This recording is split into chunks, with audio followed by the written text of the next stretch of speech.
Hello, it is me, Marsupio Nino. Marsupio Nino is here! I am going to make giant hamburger. Okay, no, I'm not. So this is my stupid project. I'm totally gonna just completely ad-lib this, by the way. Um, my name is not actually Marsupio Nino. It is Greg. You all know this, Georgie, Greg, whatever you want.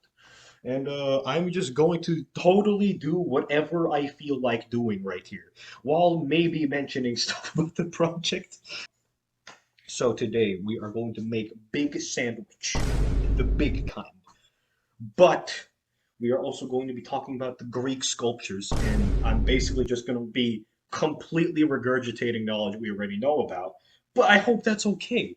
So if you don't, so we need ingredients. And you know what else needed ingredients? The sculptures. That's right. They oh my god. Excuse me. Okay, so I'll just be doing this.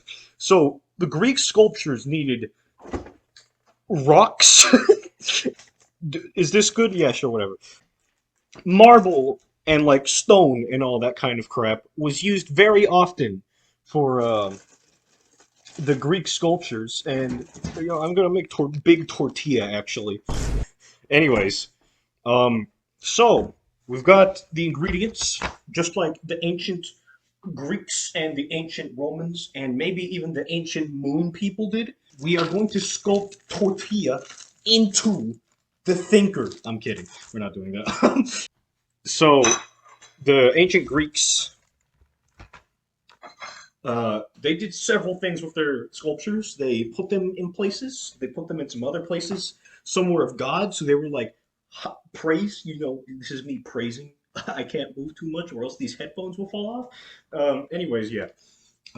They praised those guys, so they wanted like a human representation of them. So they done made this guy.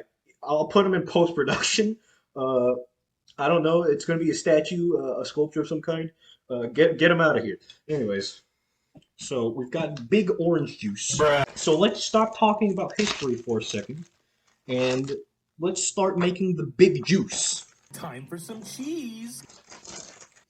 So, as we know, the ancient Greeks started out with their archaic style of sculptures. It looked very creepy. It was just schmucks doing this. I know you can't really see that, but they looked like that, and they were like, I'm not going to be doing that for a long time. Anyways, basically, they got like weird dudes doing that kind of stuff. And they had the Koros and the Kore, which were genders, respectively, of male and female sculptures, which honestly is very acceptable because of course there has to be union within the sculpture community. You know, John Sculpture once said himself, I am not a feminist or a misogynist. So he knows what he's doing. That cool old ancient Greek. Here's the progress on big tortilla. We might not want to make it like this actually. We might want to grab the other tortilla, and we might want to do something like this. I don't know what I'm doing. But we need the special ingredient. I am back now with our special ingredient. Fruit rounds, courtesy of John Fruit Rounds himself. He's dead now. Anyways, so after the archaic stuff, the ancient Greeks did the classical style, which they pulled off with our old buddy Alexander. It's just sort of one of those things where, like, oh, they did this, and then when this one guy comes in, they do this thing.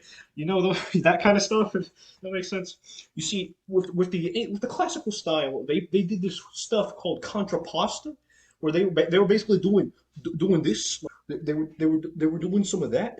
No, they weren't doing any of that. They were doing like this though, like really weird like poses like that. But that wasn't weird at the time because at the time it was like a sign of beauty and all that. Especially since they were in the nude, of course. Anyways, disregarding that. And that's really all there is to say about it. They did more of the gods too, and like they didn't keep any of the weird like schmuck stuff that the archaic style did, like the weird smile or the like stiffness. Yeah, they look more relaxed, except they were doing some weird poses at the end of the day. So let's see progress on our fruit rounds. So in case you did not notice, I'm not actually going to put cereal in a tortilla. Bruh. So this is unopened. What? So instead, we're going to get the next best ingredient: more No one cheese, cares. which brings us into the Hellenistic period. So the Hellenistic period is where all of this started to end, basically. Like this is what led into the ancient Roman time, and basically the Hellenistic period, Hellenistic sculptures rather, were they weren't just making them look beautiful and all that. They were like reenacting scenes in that of the sort.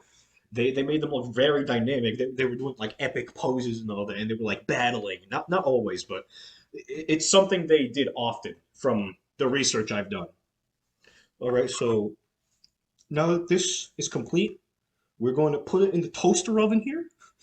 Um, man, this is so less cooking and more just like Greg makes schmuck food because he's hungry and he did not know what to do. Oh, now cheese got everywhere. Or I blame all of you for this. There will be no food. There will be no food for any of you.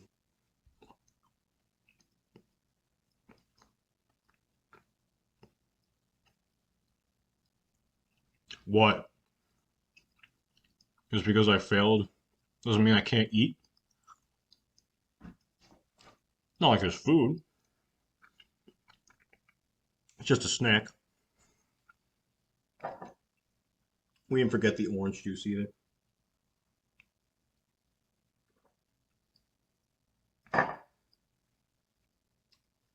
Man, that tastes like crap. Do not eat, do not drink orange juice after eating chocolate. So, in short, sculptures were a big part of the Greek art, and a bunch of Greek art that we know, like iconic Greek art, is some of the sculptures they made, which is pretty bodacious. So, yes, that is it for Greg Academy today. I hope I get at least a 75 on this. Make sure to eat your brownies. Never eat brownies and orange juice. And please, for the love of God, I don't know what I just made. Do not eat that giant tortilla thing. That is not of human nature. That is disgusting.